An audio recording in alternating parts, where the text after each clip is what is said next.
திமுகவிற்கு என்னதான் நடந்துச்சுன்னு தெரியல. தினம் தினம் புலம்பிக்கிட்டு இருக்கிறாங்க, தினம் தினம் அழுதுகிட்டு இருக்கிறாங்க, மேடை ஏறினாலே அழுதுகிட்டு இருக்கிறாங்க. இதுல வேற இப்ப எதிர்கட்சி தலைவராக இருக்கக்கூடிய, சட்டமன்ற எதிர்கட்சி தலைவராக இருக்கக்கூடிய ஒரு மேடையில பேசுறாங்க. என்ன பேசுறாங்க? நீங்க என்ன பண்ணிட்டீங்க, 2 வருஷம் தான் நீங்க கட்சி ஆரம்பிச்சு ஆகுது, வெறும் கவர்ச்சியை வைத்துக் கொண்டு நீங்க முதலமைச்சர் ஆயிட்டீங்க, நீங்க ஆட்சியை பிடிச்சிட்டீங்க, 2 வருஷம் தான் ஆகுது, 2 வருஷம் தான் ஆகுது, என்ன செஞ்சுட்டு நீங்க வந்தீங்க, என்ன சேவை செஞ்சீங்க, என்ன போராட்டம் பண்ணீங்க? சரி, திரும்பவும் கேட்கிறேன், அண்ணன் என்ன சுதந்திர போராட்ட தியாகியா? அண்ணன் என்ன பண்ணிட்டு இருந்தீங்க? சுதந்திரத்திற்காக செக்கு இழுத்தாரா?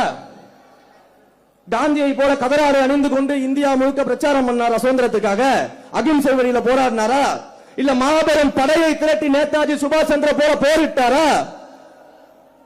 எங்கள் தலைவராவது திரைத்துறையில் நடிகராக இருக்கும் பொழுது அந்த இந்தியாவிலேயே திரைத்துறையில் உச்சபட்ச நடிகராக உயர்ந்து விட்டு அரசியலுக்கு வந்தாரு.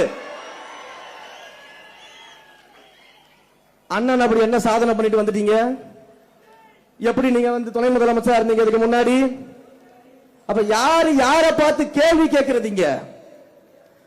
30 வருஷம், 1 வருஷம் 2 வருஷம் கிடையாது, 30 வருஷம் ரசிகர் மன்றமா, நற்பணி மன்றமாக, மக்கள் இயக்கமாக, மக்களோடு மக்களாக நின்று சேவை செய்து அந்த மக்களுக்காகவே வாழ்ந்து இன்றைக்கு முதலமைச்சராக இருந்திருக்க